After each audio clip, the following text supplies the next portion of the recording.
교회에서 신자들의 행동을 관찰하면 아주 특이한 모습들을 발견한다.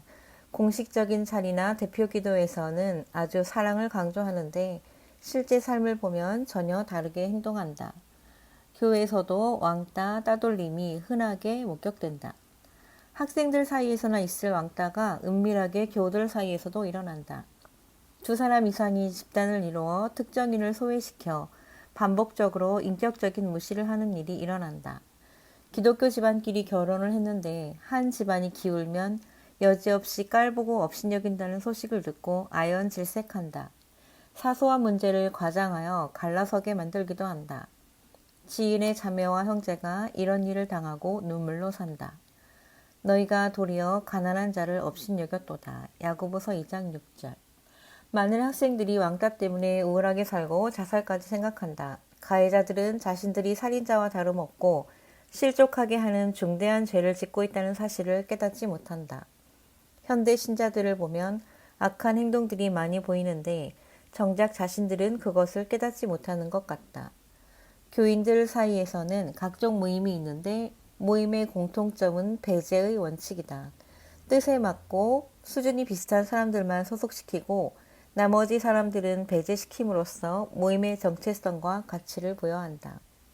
교회에서 겉도는 신자들, 어울리지 못하는 신자들이 생겨난다. 아웃사이더가 있고 인사이더가 있고 핵인싸가 있다. 초대교회 시대에도 이런 일이 있었다. 야고보는 이렇게 표현했다. 부자가 오면 여기 좋은 자리에 앉으십시오. 가난한 자가 들어오면 너는 거기 서 있든지 끝에 가서 앉으시오. 너희끼리 서로 차별하고 판단하느냐. 야고보서 2장 2절 6절. 예수 그리스도를 옷 입으십시오. 누구를 옷 입는다는 것은 누구와 같이 생각하고 행동하는 것을 말한다. 초대교회에서 베드로의 영향력은 대단했다. 예수께서 승천하시기 전에 교회와 양을 베드로에게 위임한 정통성도 있었다. 베드로의 설교는 파워가 있어 하루에 3,000명이 회개하였고 병자를 고치고 천사의 도움으로 삼엄한 감옥을 벗어나기도 했다.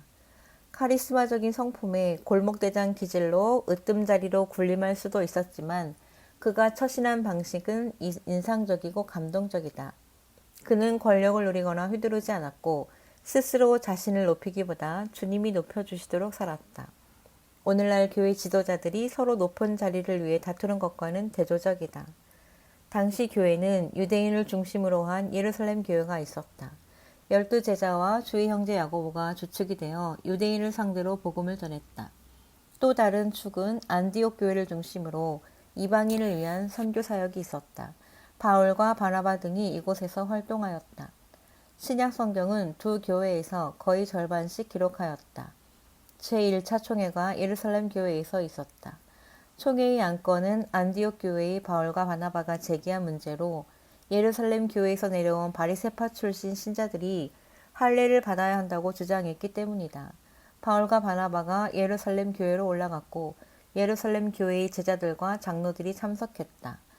바울이 기동과 같다고 언급한 야고보도 참석했는데 그는 아마도 교회 행정총괄을 담당했던 것으로 보인다.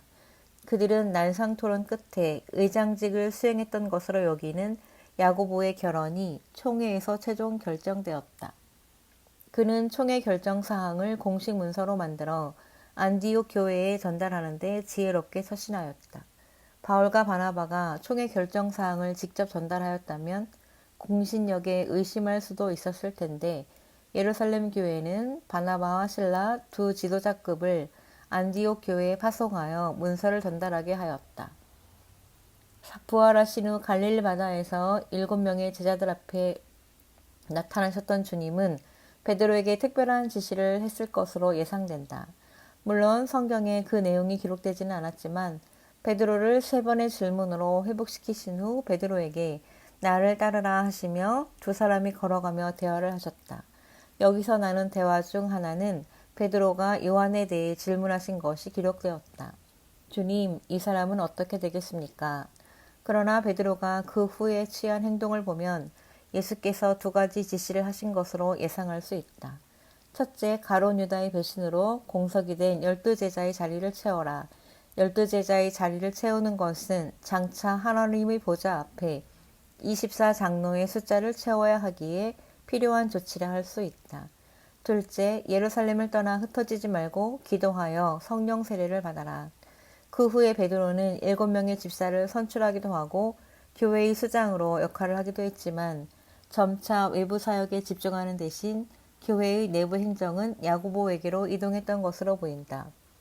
예수께서 제자들의 발을 씻기신 세족식은 섬김의 모습에서 최상급에 해당한다. 현대 교회 지도자들은 2인자가 되는 것을 아주 싫어한다. 그러나 하나님 나라의 원리는 땅에서 자기를 낮추고 섬기고 자기 부정을 해야 하늘에서는 올라간다. 심지어 교회에서 업신여기고 따돌리고 배제하는 행동은 주님에게 하는 행동과 같다. 베드로는 실패를 통하여 낮아짐을 배웠다. 고난과 실패는 성숙하게 만들며 겸손하게 하며 주님을 바라보게 한다.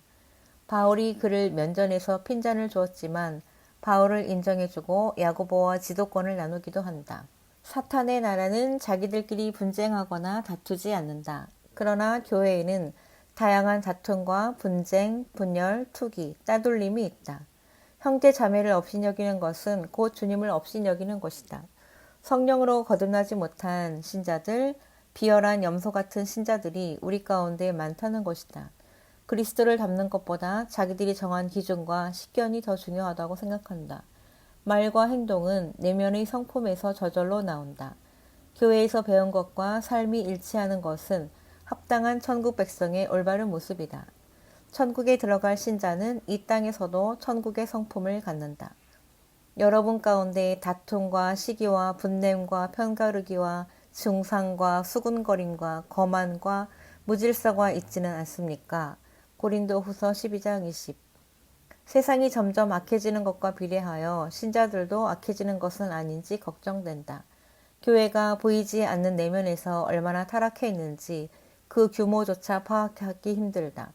성령으로 거듭나고 내면과 성품의 변화로 나타나는 열매는 교회에서 더 이상 중요한 가치가 아닌 것처럼 보인다. 교만한 마음으로 가난한 사람을 업신여기지 말아야 한다. 긍휼히 여기는 자가 긍휼히 여김을 받는다. 때를 분간하고 주님 앞에 서도록 자신을 준비합시다. 온유하고 겸손하고 거룩하고 진실하십시오. 양이 되어야 합니다. 마라나타.